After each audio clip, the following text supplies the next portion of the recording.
Weighted average cost of capital.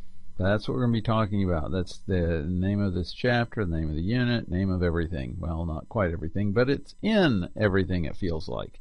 So why talk about weighted average cost of capital, WACC? It's because it's a very important measure. This one measures quite often. It's used to measure things of value to the firm. For instance, the value of the entire firm. And when we calculate the value of the entire firm, we use the weighted average cost of capital as the discount rate. Typically, we use this formula where it's V, the value of the firm. That's the total value of the firm, not the price, but the total value of the firm, is the summation from t equals 1 to infinity of expected free cash flows into the future for every time from here to infinity, discounted at the weighted average cost of capital.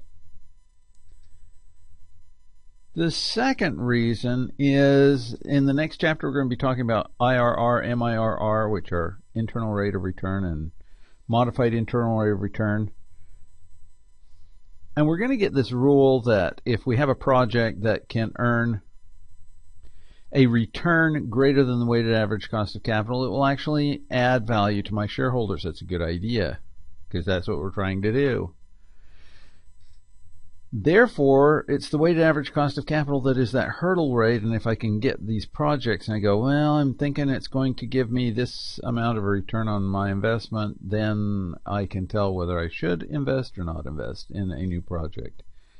Same thing with the modified internal rate of return. The other thing that we're going to be using it for in the next chapter is calculating the net present value.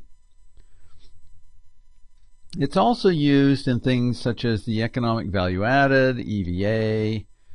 I don't know if our textbook even uses EVA, because EVA used to be used in a whole bunch of textbooks, and then the consulting firm that came up with the measure said, you know what, if you're going to use it, you can pay me. And then lots of people stopped using economic value added.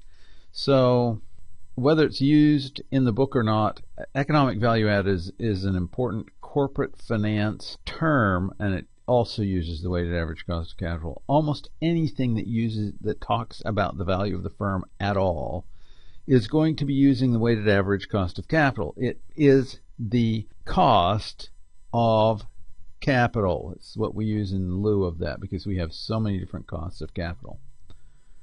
And so what in the world is it? It's a weighted average, hence the name. Weighted average cost of capital.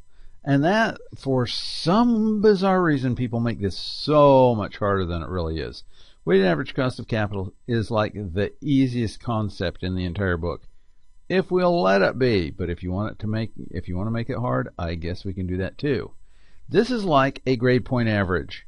If I tell people, if you have a course that's 1 credit hour and you got a D in it, and you have 3 classes that you got A's in, and they were all 3 credit hour classes, do I just take the 4 points that I have in the 3 classes and then go 4 plus 4 plus 4 plus 1 for the D, and then divide by the 4 classes?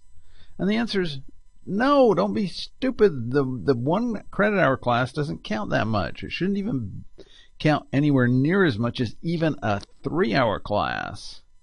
And so what seems obvious to students when it comes to grade point average is so difficult when we start saying, well, we're going to do the same thing with cost of capital. The W's in this instance are the weights. So we have weighted average cost of capital is equal to the weight, the debt weight, times the cost of capital before tax cost of capital. Then we do the times 1 minus t to make it after tax cost of capital, and I'll talk about that in a minute. And then we have this WSTD, RSTD, which often aren't really included in weighted average cost of capital, and we'll tell you why in a minute. And then we have the weight of the preferred shares times the cost of the preferred shares. And again, quite often, companies don't even have those. which is why we end up usually with just the first component, the WD-RD times 1 minus T, plus WS-RS period, because WS and RS are the equity costs and weight in the reverse order. So the W's are the weights, R's are the cost, and the T in here, 1 minus T, is the marginal tax rate. Where do we get these W's, the weights? The weights in the weighted average cost of capital are the target weights in the target capital structure stuff, which is why we did that whole thing first. So in our example company, my Rocky Brands company, our target capital structure, notice we have a WD at the top and a WS at the top. Those are not the targets. Those are kind of like the interim. Here's what we hit. And then we have the target. And we have a target WD of 0.53429, a target WS of 0.46571. Because I'm assuming that whatever it is I'm hovering around, it must be the target, because that's kind of the definition of the target capital structure. Note how all of my W's add to 1 exactly. So if I highlight these two and look at the bottom, they sum to 1. They have to sum to 1. If that's true, we can come up with a weighted average cost of capital. So the W's are therefore the proportion of each capital component that is the average over the long run. So it's that we used like 50 some odd percent debt over the long run. We used 45-ish percent debt or equity over the long run. And so those are my target capital structure W's, and that's what I'm going to use for my weighted average cost of capital. I'm hoping that makes sense, and I'm hoping it also makes sense that that's why we covered that one first. So, first component that we're going to cover is the short-term debt. What? Wait a minute. Weighted average cost of capital should include just capital, and capital by definition is long-term, meaning it matures in more than a year. Why are you doing short-term debt again? Our book includes this thing that says WSTD times RSTD times 1 minus T. So why does our book include a component for short-term debt? The reason for this is so that we'll actually go through and look and make sure that it isn't long-term debt that's, well, masquerading as short-term debt. Let me give you an example. My example company, Rocky Brands, had some revolving loans, was the largest component of their debt, that they even in their 10K report said, this stuff we're just going to roll over from year to year, even though revolving loans are usually short-term. This is a long-term debt. And to their credit, that's exactly how they categorized it on their balance sheet. Again, these are my long-term, long-run balance sheets for Rocky Brands. And their long-term debt has almost always included a whole bunch of revolving loan. Now the revolving loan, again, even though it's a huge chunk of it, I mean they have $55 million in 2009, then it gets bigger if you go back further to 103-ish million. Not all of that's going to be revolving loan, but a sizable portion of it's going to be revolving loan. And they essentially say, we're not really planning to pay this off, we're just going to roll it over. Therefore, we're going to categorize it with the long-term debt, which they did. not all companies will categorize them that way. If you see your company using short-term debt that, well, appears to be permanent, then grab the permanent portion of it and say, well, I'm going to throw this into the weighted average cost of capital because it's actually capital. They never pay it off. Why are they not calling it long-term debt? Because it is. And for that reason, our textbook says, well, if it's short-term but it's really long-term, in other words, if it's long-term but it's masquerading as short-term, then let's call it what it is and throw it in here as well. Find out what proportion it is of the total and throw it in here. What we could do from our perspective, by the way, is throw it in to our last homework assignment, add it to the debt structure, and then just drop that whole component from the formula as it's stated here, and then we'll be done. In other words, follow my example, because my example actually uses revolving loan sort of in most of what they're doing. So how do we get to the how much debt do we have and what is in fact the cost? Now the how much debt do we have, that's the level question. That's what we kind of handled last time in capital structure. We're just trying to figure out how much we've got on our books, so to speak, in market prices. Okay, and that's the point. Both the level and the cost should be market prices if we can find them. And if not, we're going to use book value just because we need an estimate. And book value quite often is turned over on a fairly regular basis, so we should come pretty close by just using book value.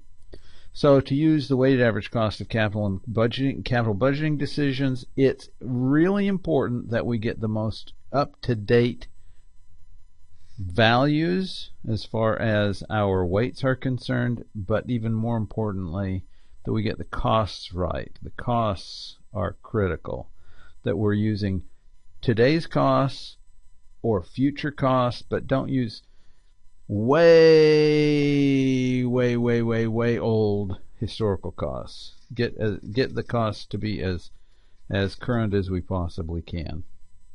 Therefore, if you can determine the yield to maturity of the firm's bonds, that would be ideal, because then the yield to maturity is kind of the current rate. But I'm going to have to point out that we're going to have to do a little bit of tweaking here, and I'll show you how to tweak this in a bit, because we're trying to get after-tax costs, and it's kind of important that we put those in throughout the whole process so that we can see the tax effect as well. So we'll be talking about tweaking this YTM for flotation costs, after tax stuff in, well, just a sec.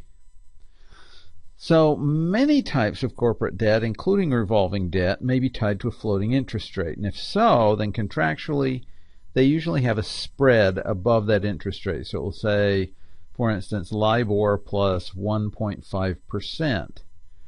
And that's when it says 1.50 and then a percent sign, we usually call that 150 basis points, because 0.01% is considered a basis point.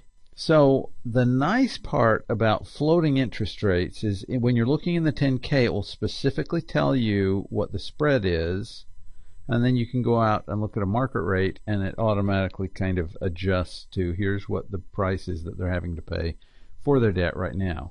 And if you can forecast that, that's great, but for the most part we can't do that consistently, so usually we'll just keep whatever we have for right now and call that their cost of debt. So if we're looking at after-tax cost of debt, and that is what we're looking at here, the weighted average cost of capital, every component of it is after the corporation has paid taxes. So in contrast to the equity investors, though, the debt investors are paid their interest payments before the taxes are assessed, which means that the after-tax cost of debt is going to be lower than the before-tax cost of debt, because the interest itself is tax deductible, which basically means that in comparison, at least to the equity rates of return, the federal government subsidizes the debt investor. So, and forgive me, because this is as good as I could get this. The dash on one side is a dash, and on the other side it's a minus. So bear with me. It says after-tax cost of debt, that's the hyphenated word, after-tax is a hyphenated, is equal to interest rate minus tax savings. If we make the tax savings into a percent, then we could say RD, that's the interest rate on debt, minus the interest rate on debt times the tax, because it's like they're paying part of it. So we're going to subtract off the component that they're paying. And if we do that, by the way, we can factor our R sub D out of that, and it's just R sub D times 1 minus T, which is why it's listed that way, because the whole thing, the RD times 1 minus T, is the after-tax cost of debt when you put the two together. The R sub D by itself is the before-tax cost of debt. It's sort of like what they quote. Here's what your interest rate is. But the R sub D times 1 minus T is after the taxes are taken out. How much did I really have to pay out of pocket? So to see more precisely how much we're really paying as a cost of debt, a financial analyst will do a yield to maturity kind of thing. I've changed the notation here and probably made it worse in the process, but here's the idea. The proceeds from the issuance of the debt, the PD sub 0, and we get it at times 0, that's why I decided to subscript it at times 0. Here's how much we actually get. We need to determine that first, and it's a combination, especially for bonds, but even for loans, it may be a combination of some flotation cost issues. In the case of bonds, it might be a market pricing issue, because usually, even though you're selling bonds that have a par value of $1,000 per bond, we may not get $1,000 per bond. We may get more, we may get less. And then after that, we may actually have some flotation costs, which might be a percent of the amount of money that we generated. If we use a regular loan, there are times when we actually have to pay points. The amount of money that I get after the points would be my proceeds here. The after-tax payments over the life of the debt, and this is after tax payments, we'll have to determine those. Then we'll have to look at the par value. And once we look at all of those things and how many time periods were involved, we can actually estimate the interest just by solving for what interest rate would let this all be equated. Now, mind you that if we're looking at either monthly compounding of a loan or semi-annual compounding of a bond, we're going to have to adjust that rate that we get so that it's now an annual rate. But even then, the rate that we're going to get is going to be an after-tax rate, because the payments are after tax. Since the cash flows are after tax, the interest we're solving for is going to be after tax, and that's going to mean that we're going to have to solve, if we have to solve for R sub D separately, we would have to figure out what the tax rate is, and then it's easily done. So here's what I'm looking at. The PDO, which is the proceeds from debt at time 0, is equal to, and we're going to take all of this summation of just the first chunk where it says plus, that's separate issue. Okay, so we're summing up all of my after-tax payments. These are interest payments, and they're after tax. Then we're going to divide that by some 1 plus R sub D times 1 minus T, and take it to the however many time periods there are. Then in the end, now notice the first chunk, you're discounting it where the discount thing is taken to an exponent that's t, which means it changes for every time period. We don't get the principal back until the very end where it says par. That's the total principal, and then we discount that at the same rate, but notice we just take it to the end because it only comes that one time. So note when we solve for RD, when we do our yield to maturity, we just get the RD times 1 minus T, which is the after-tax cost of debt. And if we're solving a semi-annual, we're getting a semi-annual interest rate. And we need to adjust that to make it an annual rate. So if you're interested in R sub D, you'll have to know the marginal tax rate. And once we know that, then RD can be derived algebraically fairly simply. It's just really whatever number I've gotten divided by 1 minus T will give me just R sub D. It's just algebra. I'm hoping people can see that. Let me give you an example because this is really hard to talk through conceptually and without people going, huh, what? So let me work through this example. A firm issues 100,000 bonds. This is not dollars. This is 100,000 bonds. 100,000 like certificates that say I owe you, and how much they are hoping that these will trade for is $1,000. So each bond has a par value of $1,000. I'm going to repay you the $1,000 at the end. The maturity of the bond is 10 years. Coupon rate's 4%. Paying interest semi-annually. Why? Because that makes it a little more realistic. Makes the problem a little more difficult too, but deal with it.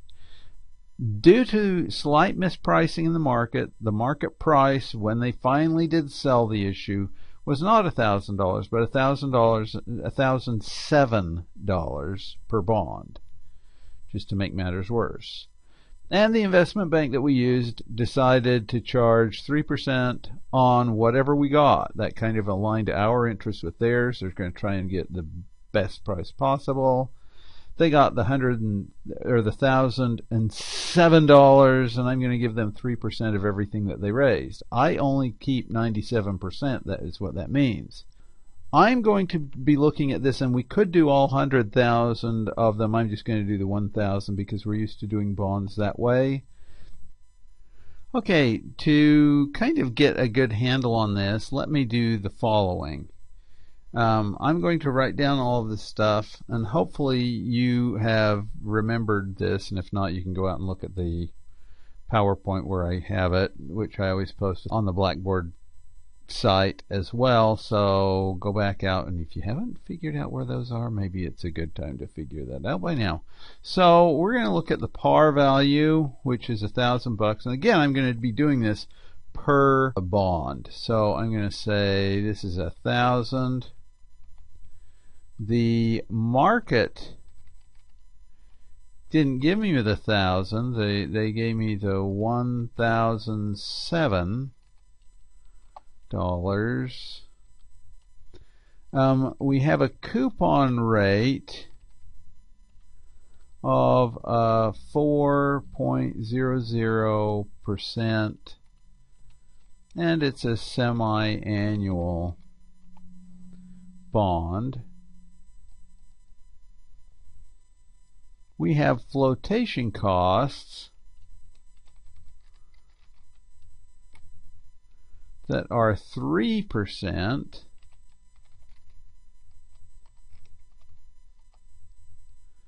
We have a marginal tax rate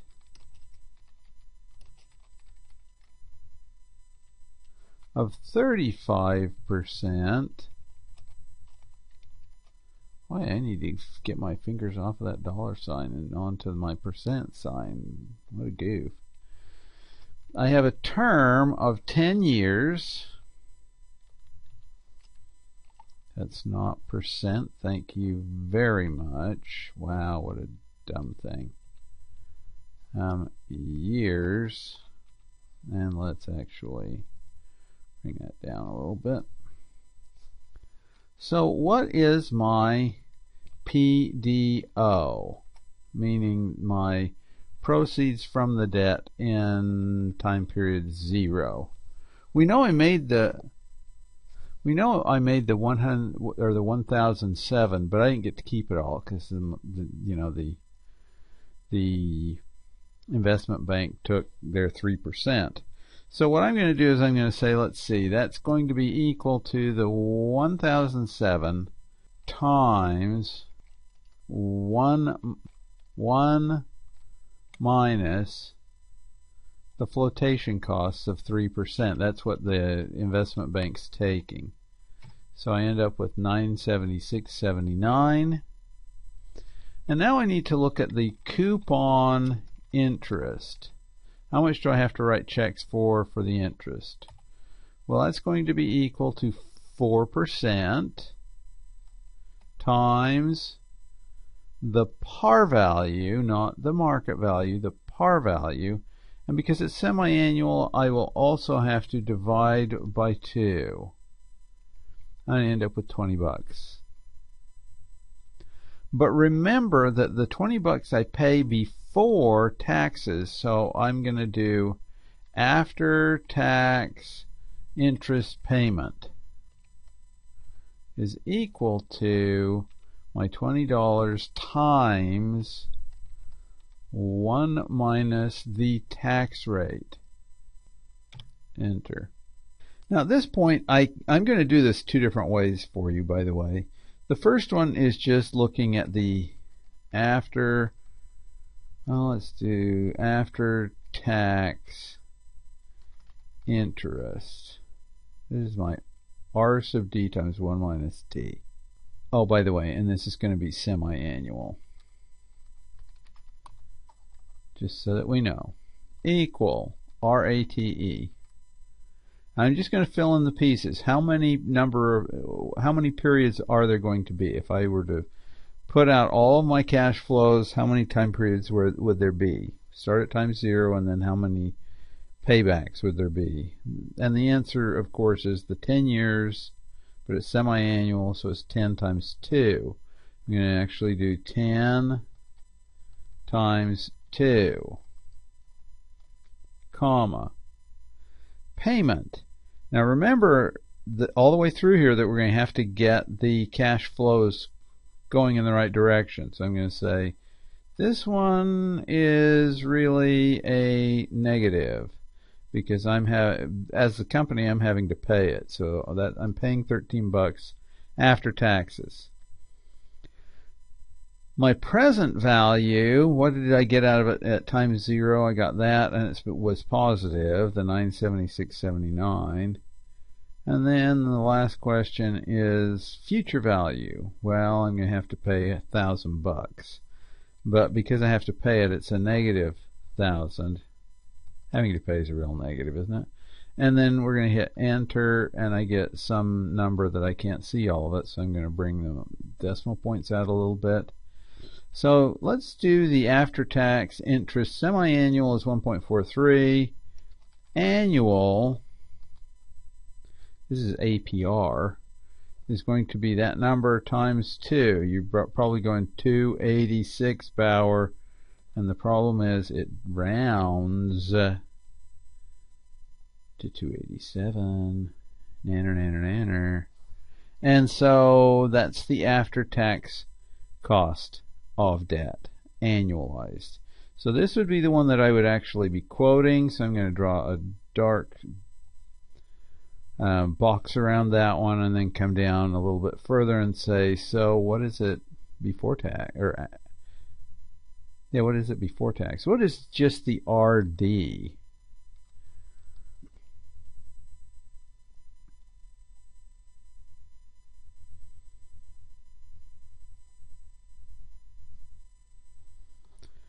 Remember, this AT interest is actually R sub D times 1 minus T. This one's just R sub D. Well, if this one's R sub D times 1 minus T, I want to solve for this one, which is just the R sub D. Well, I should just divide both sides by the 1 minus T, and I should get it. So let's do that. Equals this number divided by, not times, 1 minus T is going to be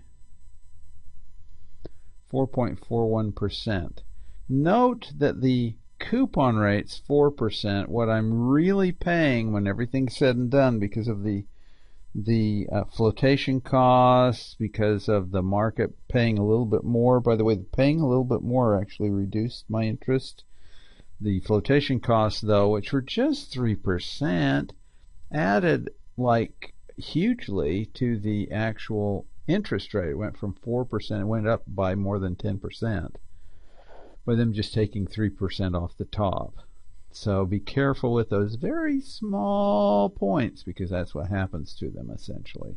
By the way, if we wanted to do this a second way, and I'm going to do this really quickly, a second way, I'm going to scroll. Well, actually, I can start here and say we're going to have interest payments, we're going to have principal payments, and then we're going to have total payments. And I'm going to go down a little and do T0. And I'm going to highlight my 0 and subscript it because I'm a nerd. Enter. I'm going to get on top of that one and pull down till it says T20, which is right there. Now my interest payment, first off, my T sub 0, I get principal out of $976.79. Cool. Then my interest payment in this time period is going to be a negative 13. You know, highlight those and pull them all the way down. Actually, I should have just double clicked and it would have worked.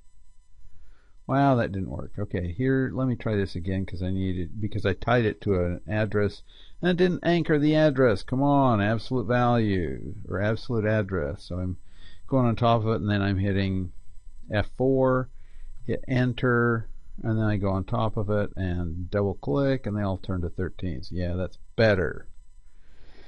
So I'm paying like rent on my money until I have to pay the money back, which is right down here, and I'm going to have to pay a negative $1,000. And then my total is just going to say that's equal to that number plus that number. And we're going to just pull that one the rest of the way down. And at this point, because I need the space, I'm going to add a couple of lines and do a different rate here. Actually, I should be doing it off to the side here because it's really the same thing. And say equal IRR, internal rate of return. It's just this number here. By the way, all of these could be different and this would still work. And you're saying, well, that gave you a different answer, but no, actually it didn't. As we get the precision out there, it really didn't. So I'm going to copy all of these, move them over here, and you can see that we ended up with 287, and I don't, oh yeah, and that one actually needs this number here, and then we'll get the 4.41%.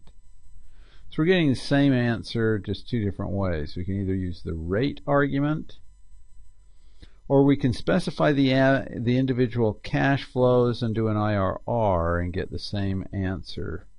You have to think through it exactly the same way to come up with R sub D, by the way. And the reason I wanted to point that out and go through the process is it works for any. We could have been doing a term loan, like a mortgage type of loan, and that we made points on at the beginning, and then we'd do an amortization schedule. With the amortization schedule, the interest payment would be different every stinking time, but it's only the interest payment that is tax shielded, and therefore we would be doing the same kind of thing here, just coming up with a different number for every single time, looking at the after-tax cash flows and getting an IRR for all of those, and then voila, we end up with the right answer here for the R sub D. which has been adjusted for all of the tax effects as well. So it's a much better answer, by the way, which is why our textbook looked at it. Which brings us back to the lecture. Finding a cost of debt for a real company. This part I like to add because textbooks don't talk about it. But since I'm asking you to find the weighted average cost of capital for a real company, how do I, and I've already shown you how to do some of the W stuff, but what I'd like to do at this point is say, so now that I know what my W is, what's my R? This is a much more complicated problem than most textbooks are willing to admit, because most firms don't have just one debt issue, although mine right now does. It didn't used to, and each issue may have a different cost associated with it. So remember, the cost of capital is forward-looking, so the most recently issued issue of debt is the most important. We'll look at those rates. However, if there's some reason why we think that all of these different debt issues, if they were issued today, would have a similar debt structure and a similar interest rate structure, then we probably ought to find a weighted average cost of debt based on what we're seeing in their 10K report. With my company, my example company, Rocky Brands, they have just one debt issue right now, long-term debt issue. However, if we go back to 2009, they had $55 million in debt in 3 different debt instruments. The 3 different debt instruments were revolving loan, term loan, and real estate obligation. If we looked through their 10K report, we could get fairly close to the interest rates. They were paying about 5-ish% interest on the revolving loan. That one was tied to the LIBOR rate, the London Interbank Offer Rate. And they had about $13 million outstanding at the end of 2009 in that particular issue. In addition, they had what they called a term loan. Now, the term loan looked like it was more like a bond, or a series of bonds, for $40 million. They were paying 11.5% interest on those puppies back in 2009. Interest rates were higher, by the way, back then. So if you were wondering, wow, that's really expensive. Well, it was kind of expensive then, but it wasn't as ugly as you may think. And then they had the other $2.3 million in a real estate obligation, and they were paying 8.28% principal and interest. They had 3 different debt issues. And the first 2, the revolving loan and the term loan, were actually taken out at about the same time, essentially the same deal. And so believe it or not, the 5-ish% and the 11.5% were done through the same group at the same time. So you're going, wow, that doesn't even seem to lend itself really well to the R sub D story. And then if we assume that the real estate obligation, if they were to replace it at that time, was going to be costing about the same, which I'm okay with, especially since you have such a wide range in the interest rates of things that were concurrently negotiated, then the question is, what should I come up with in the way of a price? The answer to that question, as it so happens, or at least my answer to that question, is finding a weighted average cost. So here are our numbers, 13 million, 40 million, and 2.3 million. How much does it cost overall? Answer, the weight of revolving loan should just be the amount of revolving loan divided by the total. That will give me about 23% of the total as being 5.29%. The really expensive one actually has most of my debt, because 40 million out of 55 million was at 11.5%. Oh, that really sucks, which is 72% of my total debt. And then the remaining 4% was at 8.28%. And so what we're going to do is multiply each of my interest rates times the weight and end up with the interest times weight. That's over here. And then if we sum them all up, we actually get this number right there.